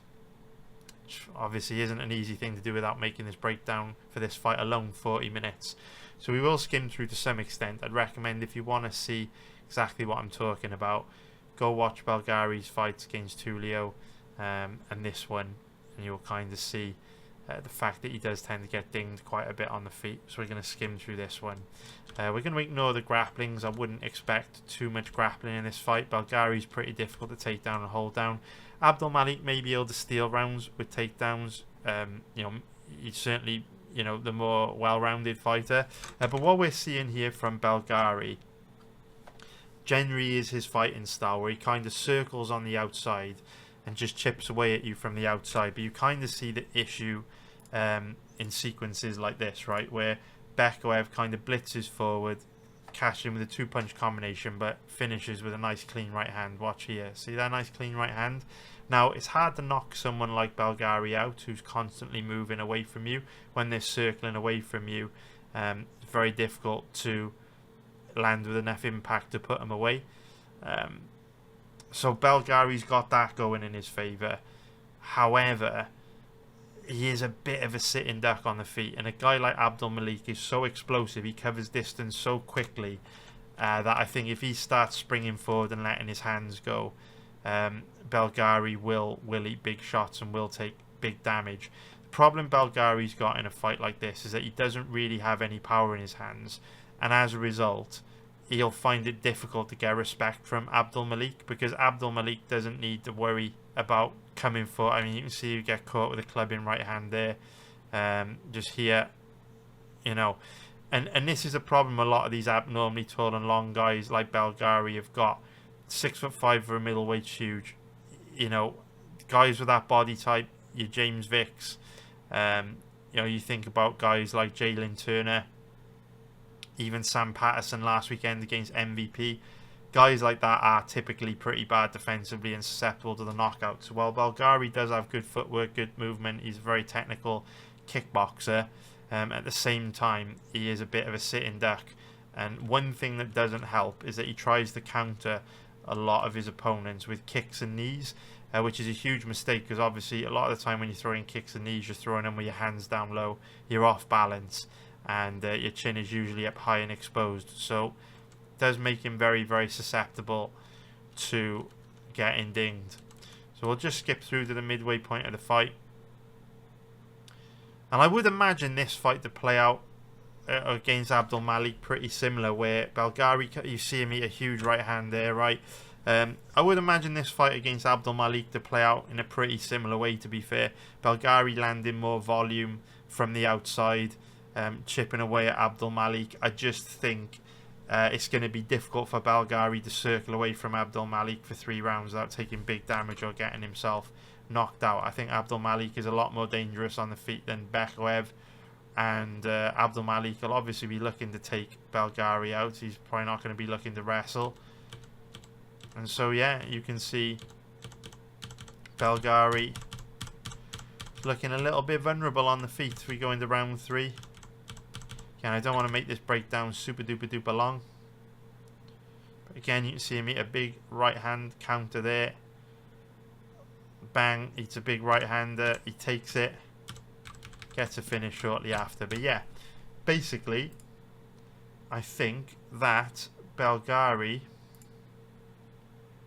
is, I don't really want to show you guys the Tulio fight, because it was 2 years ago. Belgaroui could have improved a lot since then. Don't want to be too harsh on a guy that fought 2 years ago, but kind of can see the same thing in this fight as well. Great footwork, great movement, doesn't move his head a whole lot, and as a result is wide open to counters. You see him eat a big right hand there. This is round 2.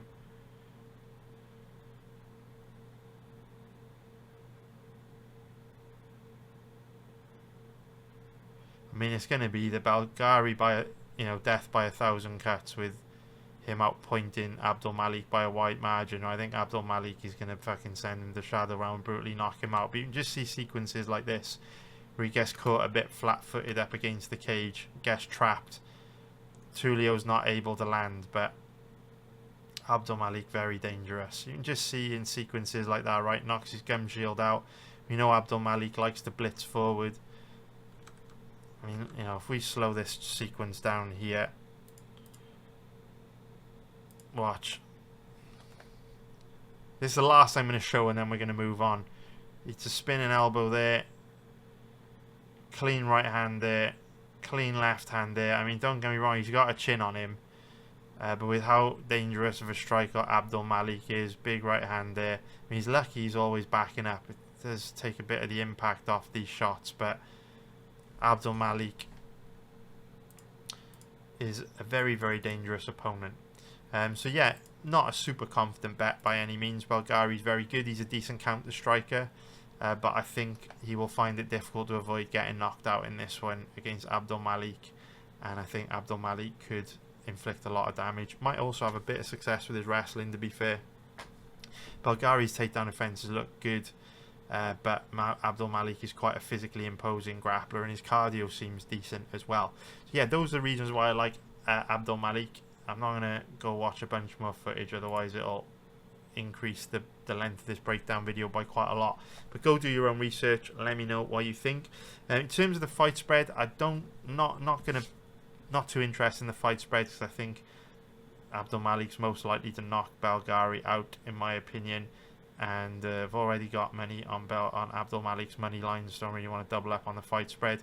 Over under Not interested in that either. I tell you what, let's move on to the next fight, but let me know what you think. Now let's break down the fight between Lerryan Douglas and Julian Erosa. So we've broken down some fights this week featuring big favourites like Alexia Tanara and also Chase Hooper, where we've said, look, Gibson, Bruno Brazil very likely to struggle in these fights. We've also broken down some other matchups featuring big favourites like Navajo Stirling versus Bruno Lopes and also Ignacio Bahamondes versus Tofiq Musayev, where we've said, look, these odds feel wide and these matchups could actually get difficult for Bahamondes and also for Stirling.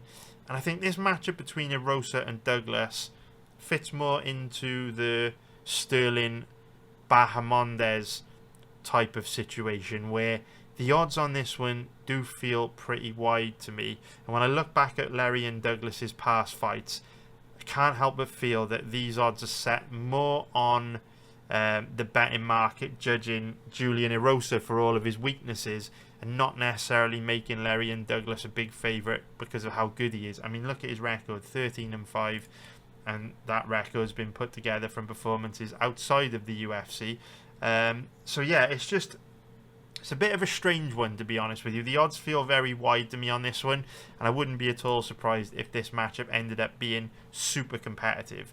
So again, we can't really look at the stats on this one because it's Douglas's debut, but if we look at the tail of the tape, we can see that Douglas is 6 years older, which is a notable factor in this fight.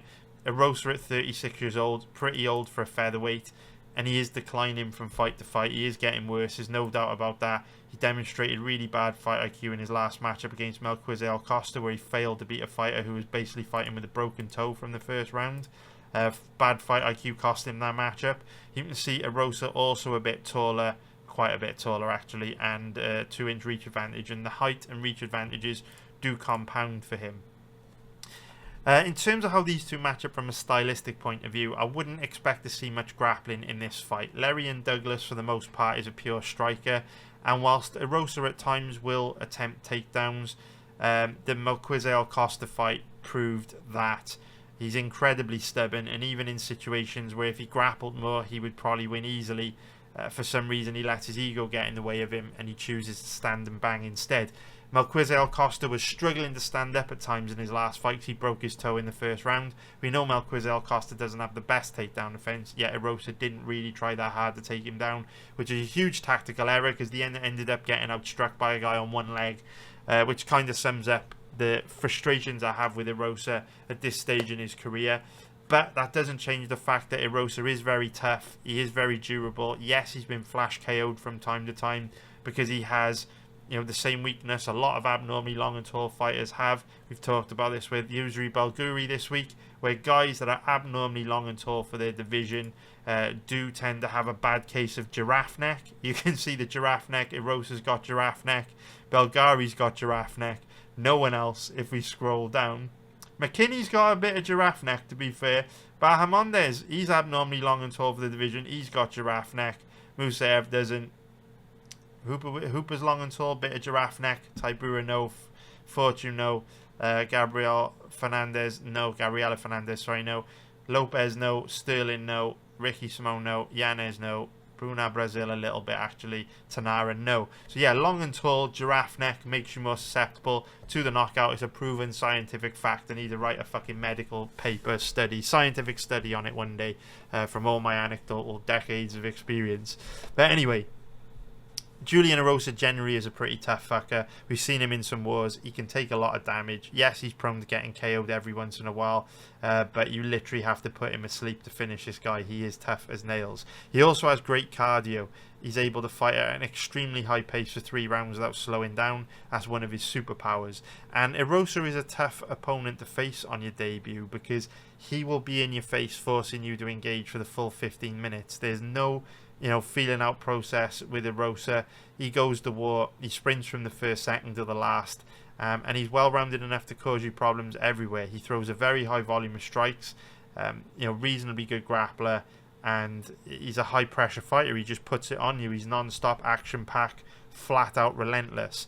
So octagon jitters, you know, and the pressure of making a UFC debut, they're not going to be easy to deal with against a guy like Erosa that will be in your face and look to drag you through hell. Now, Lerryan Douglas does hit harder than Erosa. He's a more technical striker at this stage in his career.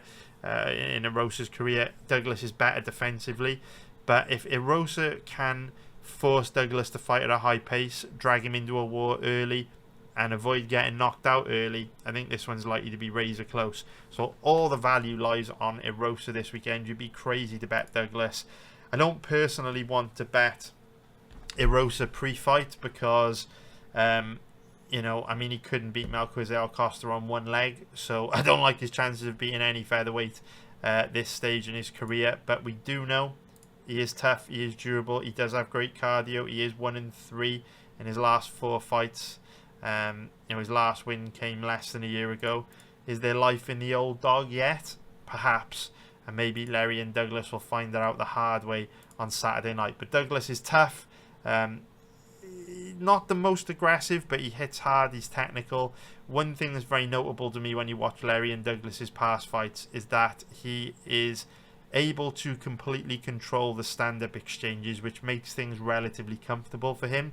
All of his past opponents over the last few years have shown him a lot of respect on the feet. I'm interested to see if Douglas's technique looks as sharp, if Erosa's kind of walking him down, trying to jab him to death and putting a lot of pressure on him. I think Douglas could struggle in this one. So Erosa is very, very, very interesting to me. In terms of the fight spread on Erosa is a lot more interesting than the money line, just because the odds are only a little bit worse, and I do think Erosa is skilled enough to make this one close and make this one competitive. So as long as he avoids getting knocked out early, I think that Erosa plus 3.5 fight spread is pretty likely to hit. And the over 1.5 rounds is also quite interesting to me. If you look at Erosa's record, a lot of his fights have ended inside the distance, but when he faces well-rounded opponents, he does tend to go deep. So over 1.5 rounds interesting to me. I'm probably not going to be betting it, to be fair, but I probably will take the fight spread on Erosa pretty small. Hopefully it comes through for us. So hope you found that useful. Now let's move on to the next fight. Now let's break down what is probably going to be Michael Chiesa's retirement fight against Niko Price. Chiesa's from Seattle. This event is taking place in Seattle. Chiesa has hinted at retirement over the last few matchups, so this would seem like the natural time, the logical time when he would retire. And this is also a very rare opportunity for both us and Michael Chiesa to see a happy ending in the UFC, because we know how most UFC careers go for guys that have had as many fights in the UFC as Chiesa. Usually guys stick around too long, fight for a bit too long, till the point that they start to decline and then start to get brutally knocked out and look really bad against younger, hungrier opponents. That's how most UFC careers end.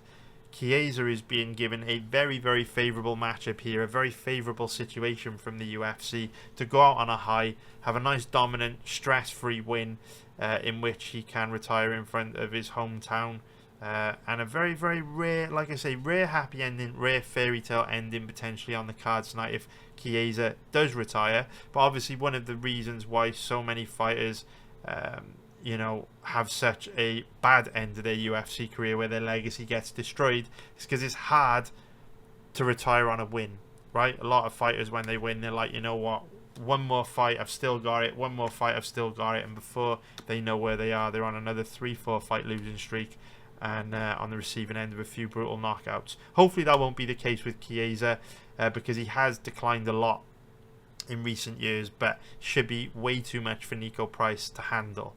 This is a very good stylistic matchup for Chiesa, because Price's biggest weakness throughout his career has been his takedown offense and ground game. He's very weak off his back, very low level on the ground, and so even if Chiesa gassed out really bad in this fight, which he often does, he should still have the wrestling and the ability to siphon enough energy to get a hold of Price, drag him to the ground, where he should be able to take his back, dominate him from top position. I think it's quite likely Chiesa will take Price down and submit him pretty quickly.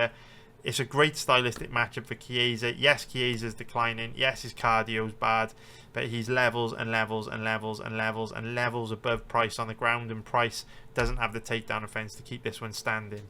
So I wouldn't bet Chiesa personally at a 1.12 minus 834 price tag that carries an implied probability of 89%, because I'd personally want to give him at least a 95% chance of winning in order to bet him. And at his age, this stage in his career, with his cardio issues, there's just no way I can do that. Price hits hard, but I'd be very, very surprised if Chiesa were to lose this. In terms of the over-under and the fight spreads, not interested in the fight spreads because the odds on the minus 3.5 is very steep on Chiesa. I'm also not interested in the over-under 1.5 rounds. What I am interested in is fight not to go to a decision. The odds are terrible. Never mind. I probably should have realised that. Actually, under 2.5 rounds. There's a bet for you, boys. There is a bet for you. Under 2.5 rounds. Although, to be fair, if you're betting that, you're basically betting on Chiesa to win inside the distance.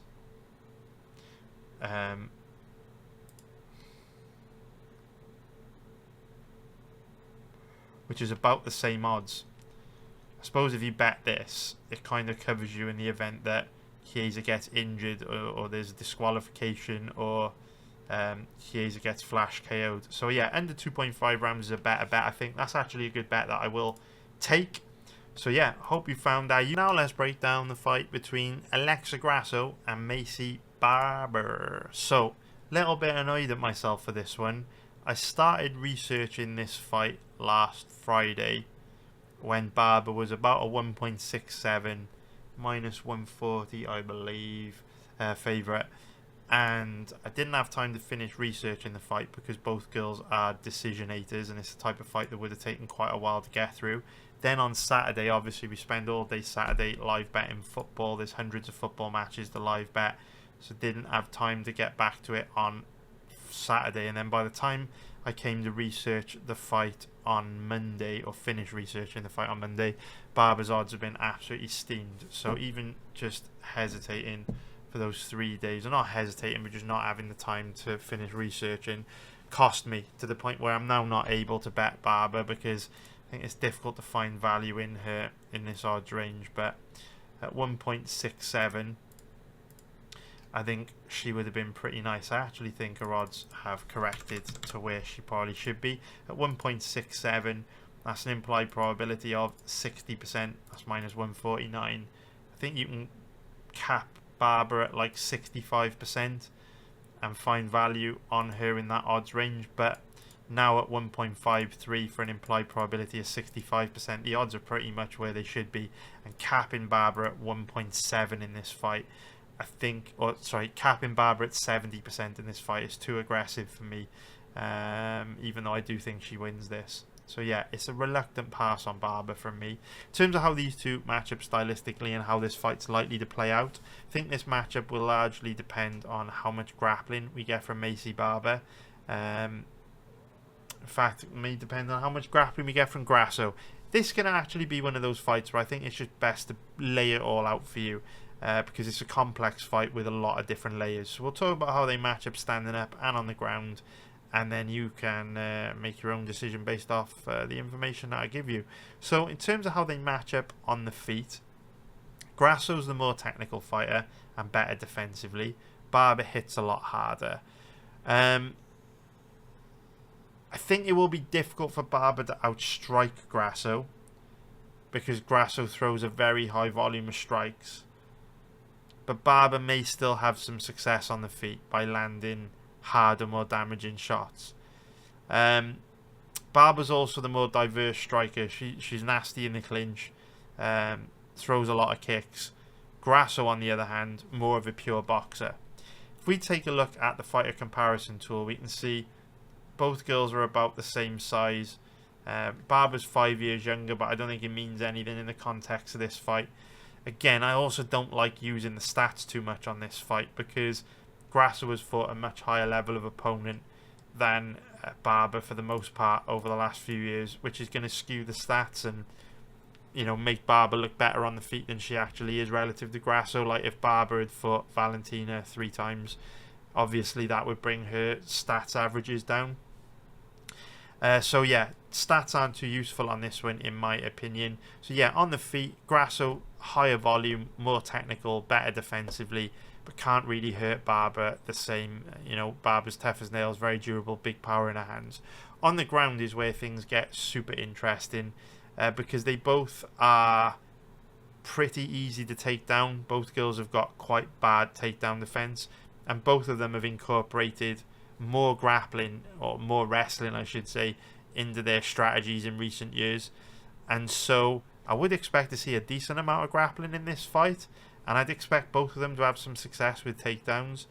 I think the thing that differentiates these two on the ground is that Barber's much harder to hold down, and this wasn't always the case. If you go back and watch Barber's fights from 3 or 4 years ago, she was one of these fighters that was pretty weak off her back, and if you took her down, you'd be able to hold her down easily. But she's improved hugely in this area, to the point where now she's very good at scrambling back up to her feet. So with Grasso, she is still quite weak off her back. If you take her down, you tend to be able to hold her down very easily. I think that's the difference out of the two. I think Barber's also stronger, more physically imposing on the ground. Both girls have got superb cardio. They can sprint for 15 minutes without getting tired. And so for me, I like Barber in this fight because I think she can hold her own on the feet and still damage Grasso by landing the harder, more powerful shots. Barber will probably get outstruck on the feet, but I think it'll be visually close with Barber's power versus Grasso's volume. When it comes to grappling, it's an area where I give Barber a big edge. I wouldn't be surprised if Barber got taken down, but she's much more likely to win scrambles and get back up to her feet than Grasso is. So yeah, it's a really good fight. I do lean towards Barber pretty heavily, but I think her odds reflect her chances of winning. It's very difficult to give Barber a better than 65% chance of winning, so I am going to pass on this one, but I do think she gets the job done. Now, in terms of the fight, fight spread and also the over/under, very likely this fight will go to a decision in my opinion. But I do like the plus 3.5 on Grasso. I think this fight's likely to be very competitive. I wouldn't go too big on this, but I do think that's very likely to hit. So I hope you found that useful. Let's move on to the next fight. Now let's break down the main event of this card between Israel Adesanya versus Joe Pyfer. So Adesanya is the underdog, 2.19, which is plus 119 for an implied probability of 46%. Pyfer, the favourite, 1.68, which is minus 146 for an implied probability of 59%. If we take a look at the fighter comparison tool, we can see that Pyfer is 7 years younger than Adesanya, which is a pretty big deal in this fight. We know that the younger fighter wins around 65% of the time when there's a 7-year age gap in a fight, and this age gap is kind of the sweet spot where you can start to see the younger fighters gain a big edge, because at 29 years old, Pyfer is going to be making big improvements from fight to fight, whereas Adesanya, he's got a lot of miles on the clock, he's been brutally knocked out a few times now, and if you add his kickboxing fights onto his 30 pro MMA fights, he's a lot of miles on the clock, a lot of wear and tear on the body, a lot of head trauma, and I think we are starting to see Adesanya decline, which will be, a big talking point in this breakdown. We can see he's got a 2-inch height advantage, 5-inch reach advantage, and 3-inch leg reach advantage. In terms of the stats, again, I don't think the stats are too useful to look at on this one, because Adesanya's fought a much higher level of opponent than Pyfer, so we can't really compare the stats between the two, because if Pyfer had fought the level of competition Adesanya would have, he wouldn't be operating, in a similar range in terms of stats to Adesanya, which he is if you look at the stats. So, very interesting matchup this, and stylistically, just going to say it straight off the bat, this is a pretty good stylistic matchup for Israel Adesanya. The more technical striker than Pyfer, and we know Adesanya is difficult to take down and hold down as well. We also know we don't get tons of grappling from Pyfer in his fights. He likes to mix it up. A bit of striking, bit of grappling, but he's not one of these relentless, all-out, persistent grapplers like a Chimaev that could really cause Izzy trouble. Izzy's dealt reasonably well with the grappling of Duplessis. I wouldn't say Pyfer is like a massively better grappler than Duplessis. Sure, he might be more technical than Duplessis, but he doesn't have that physicality that Duplessis has. Now, of course, the irony is that if we look at the Duplessis fight, Duplessis submitted Izzy. So it's, you know, maybe some of you will say it's a bit crazy to say Duplessis. Maybe it's crazy for me to say Izzy dealt with Duplessis' grappling, but for the most part he did, and he just got caught in a bad position in that 4th round and finished. But takedown offense wasn't bad, and he did a reasonably good job of popping back up to his feet when taken down by Duplessis. I mean, you kind of see from the stats, he stuffed 5 of 9 takedowns, which isn't bad, and popped back up to his feet relatively quickly in 3 of the 4 takedowns where Duplessis did get him down. So yeah, Izzy, pretty difficult stylistic matchup for Pyfer because he's a much more technical striker, good footwork, good movement, still good defensively, difficult to take down and hold down. The issue with Izzy is that out of nowhere in his last 2 fights, he has completely capitulated. If you go back and watch his fights against both Nassourdine Imavov and Dricus du Plessis, he was cruising in both fights. He was looking very, very comfortable. He was winning clearly in both fights. He was easily outstriking Imavov, easily outstriking du Plessis by a wide margin. He was in total control against du Plessis. In fact, I think he might have been up 3 rounds going into that 4th round against du Plessis, and he was looking very good against Imavov and du Plessis until he wasn't. And in the du Plessis fight, he got caught in a bad position and submitted, and the Imavov fight just got KO'd out of nowhere. And so the problem that we've got with Izzy is that he didn't look good against Strickland. He looked very passive, very tentative throughout the whole fight. Is that because his reflexes are going? Is that because something's happened where he doesn't have much faith in his chin anymore, and that's why he was very gun shy against Strickland? And then when he got more aggressive against du Plessis and Imavov, you know, he was made to pay, and his lack of durability was exposed. Is that what's going on here? But we've got 3 fights and 2 years of Izzy underperforming now. But there's like caveats next to that statement, and like an asterisk next to that statement, because he looked terrible against Strickland. There's no way to like sugarcoat it or dress it up. But then he did look good against Imavov and du Plessis, and like I say, flash KO'd against Imavov, and then got caught in a bad position and put away in round 4 against du Plessis. So my dilemma with this fight is, on one hand, you can look at it and you can go, Izzy is a bad stylistic matchup for Pyfer because he's difficult to take down, difficult to hold down, good cardio, and he's a much better striker than Pyfer.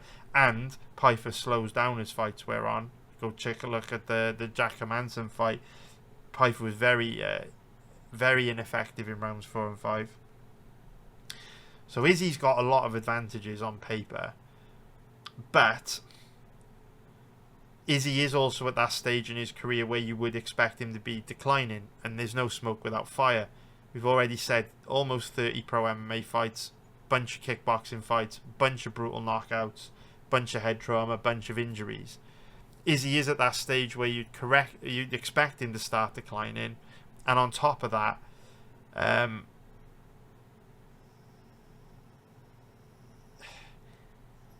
a lack of durability, getting knocked out more frequently, being very gun shy. They are characteristics of a fighter on a steep decline. So Izzy has shown signs of decline against Imavov, in the sense that Imavov isn't really a particularly dangerous striker. He's more of a volume striker. Getting KO'd by Imavov is a bit of a red flag. And looking gun shy against Strickland is a very good example of a fighter, or a very clear sign that a fighter's often on a decline. Best example I've got of that is Anderson Silva. You know, before Anderson Silva broke his leg against Chris Weidman, he showboated, he was full of confidence, he was aggressive, and then after he broke his leg, he was never the same again. Passive, tentative, never showboated, lacked confidence. And we saw that from Izzy in the Strickland fight. So